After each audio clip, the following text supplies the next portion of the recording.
sabihin na ako po ay ang pinakamapalad na presidential candidate dito sa halalan ito.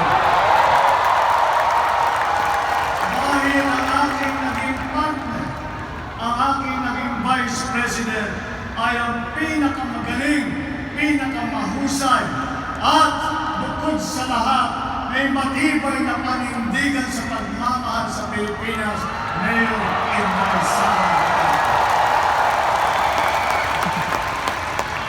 Binabati ko po kayong lahat. Alam ko po na marami sa inyo ay malayo pa ang pinanggalingan.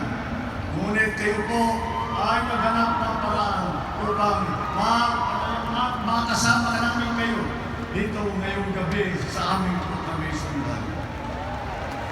Noong una po ako nagpahayag ng aking balak na ako ay tatakbo bilang Pangulo ng Republika ng Pilipinas,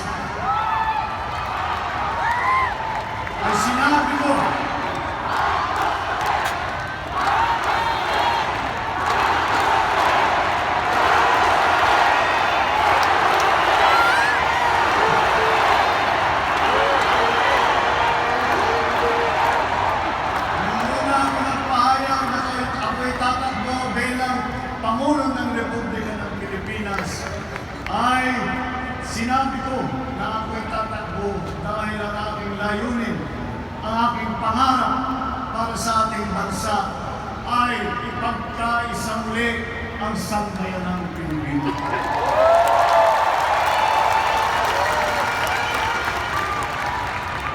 Ang pagkakaisa ay naging adhikain ko dahil sa aking tapat na paniniwala na ang pagkakaisa ay ang unang hakbang upang tayo ay makaraos na dito sa gitna ng krisis na nasaan tayo, sa gitna ng krisis ng pandemya, sa gitna ng krisis ng ekonomiya na dala rin ng pandemya.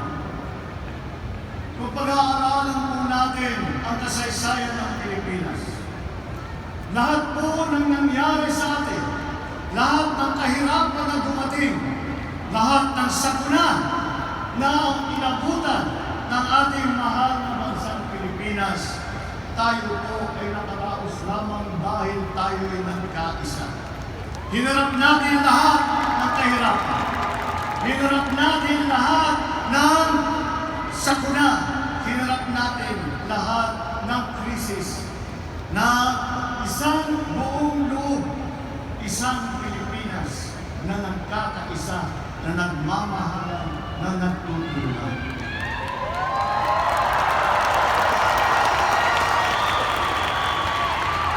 Alam naman po natin na ang isang tao, kahit gaano kagaling, kahit gaano kasipag, kahit gaano kalalim ang pagmamahal sa ating bansa, ay isang tao lamang. Hindi kaya ng isang tao na iangat ang Pilipinas. Kahit na ang buong pamahalaan lang, ay hindi pa rin kaya nag-iisa na magbabago sa ating bansa. Kahit naman may mga mayayaman ng korporasyon, kung sila lang ang aasahan natin, hindi rin nila kaya nag-iisa. At ang mamamayang Pilipino ang siyang nangangailangan ng tulong ngayon. Ngunit, kapag tayo ay magkakabisig at sabay-sabay na inihahandog sa ating mahal na Pilipinas ang ating galing, ang ating sipag, ang ating husay, marami po tayong magagawa, malayo po ang ating mahal na Pilipinas.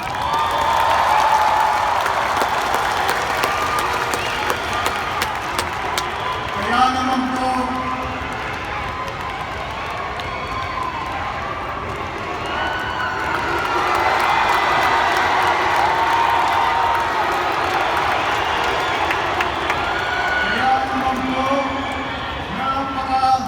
napakagandang halimbawa ang tambalan ng Marcos Duterte.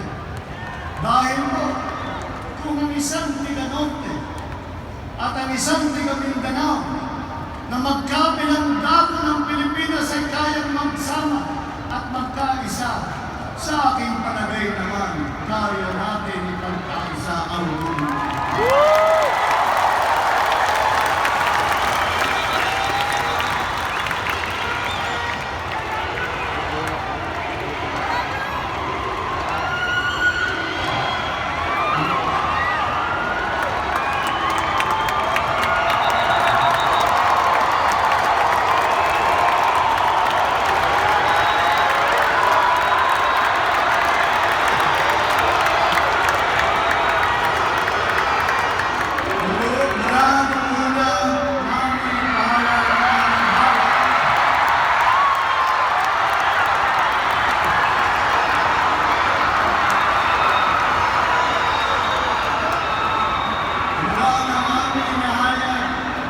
Sana ang aming balak na tumakbo bilang Presidente at Vice-Presidente. Kami po ay umiikot sa buong Pilipinas. At aming sinisigaw at aming pinabalita sa ating mga kababayan ang mensahe ng pagkakaisa. Ang mensahe ng pagkakaisa na tinatanggap ng mainit ng ating mga kababayan. Hindi naman siguro kakataka ito. Dahil nasa puso, nasa ugali ng Pilipino ang maging mabait. Hindi naman tayo palaaway. Hindi naman tayo maghahanap ng gulo.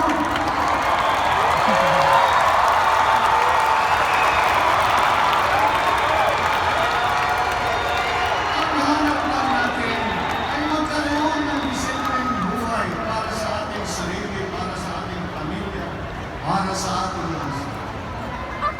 At sa pag-iikot natin ay nakita natin na mainit ang pagtanggap ng taong bayan sa mensahe ng pagkakaisa. Hindi naman po magugulat ang mga nakikita at naririnig natin dahil po kailangan na natin ibalik ang ating ugaling pagmamahal, ang ating ugali ng makabayanihan. Hindi lamang sa larangan ng politika, kung hindi dapat na rin natin isabuhay ang ating pagmamahal at pagkakaisa sa ating lipunan. Yan po ang pangangailangan niyo. Yan po ang hangin sa ating bawat isa. Para sa biyaya natin, para sa biyaya natin.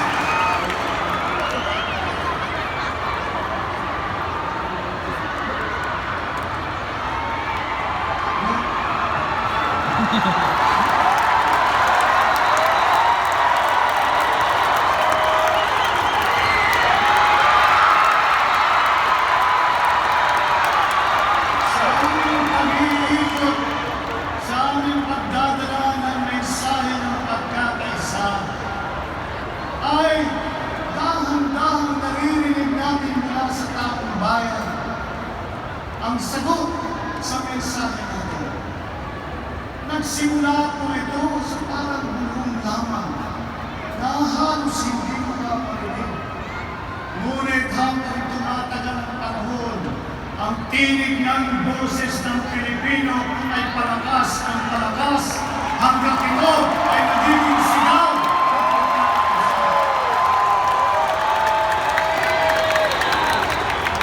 At ang sigaw ng ating kababayan, kasama kami sa pagkakaisa. Kasama kami sa kaunlaran. Kasama kami sa pagpaganda ng buhay ng bawat Pilipino. Kasama kami sa pagpaganda ng Pilipinas.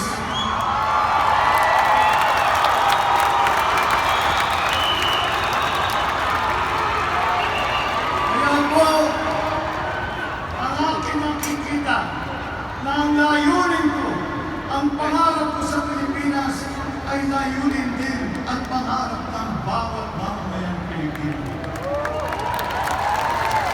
Kaya ang aking sinimulan na isang adhikain ay nagkaroon na tayo na tinatawag na kilusan ng pagkakaisa. ang kilusan na pinagsasama natin lahat ng Pilipino. Pinagbubukod-bukod natin ang galing at kakayahan ng lahat ng Pilipino para sa Pilipino.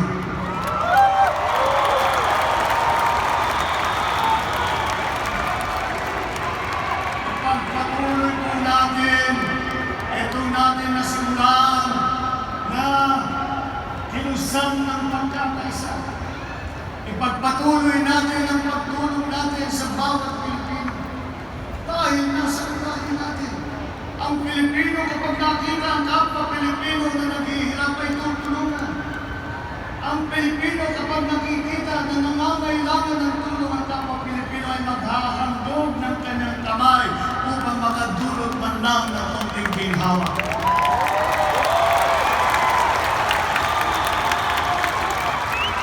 Ito ang nasa puso ng bawat Pilipino.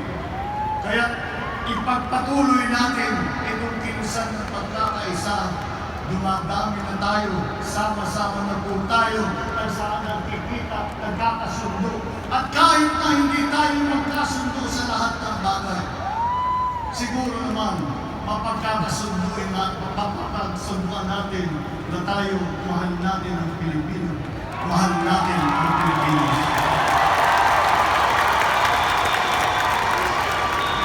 Ipagpatuloy natin ang ating nasimulan ngayon. Nang sa ganun, ang Pilipinas ay pararatingin natin hindi sa ating pinanggalingan, kung hindi ay papasikatin pa natin ang ating mahal na Pilipinas. Para tayo ay haharap sa buong mundo at sasabihin muli natin at isisigaw natin sa ating lahat, ako ay Pilipino, taas ko kahit kanino.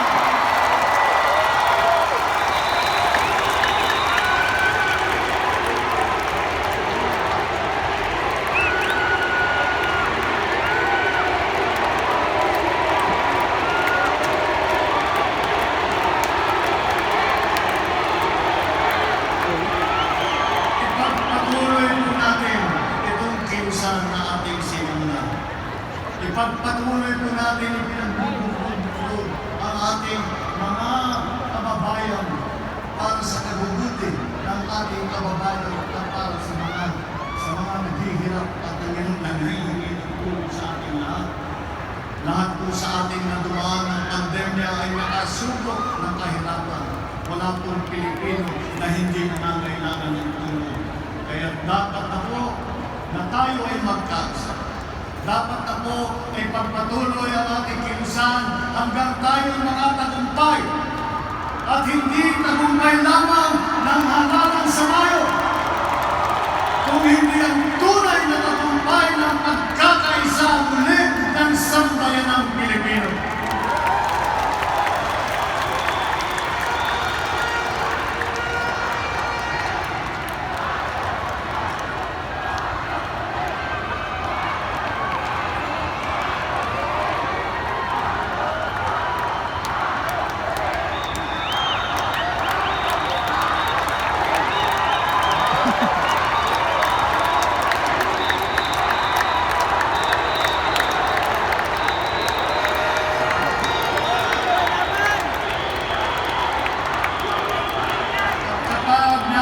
Nakamtan natin itong tagumpay ng pagkakaisa.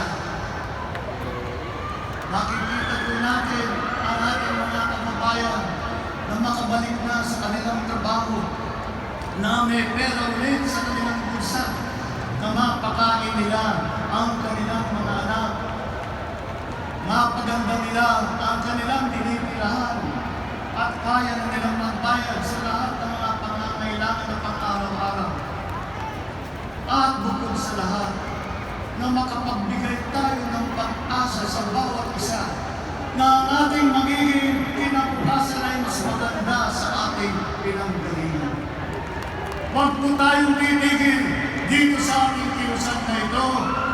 Ipagkakaisa po natin ang buong Pilipinas, pagandahin po natin ang ating minamahal na bansang Pilipinas, at tayo ay sama-sama po tayong babangon muli.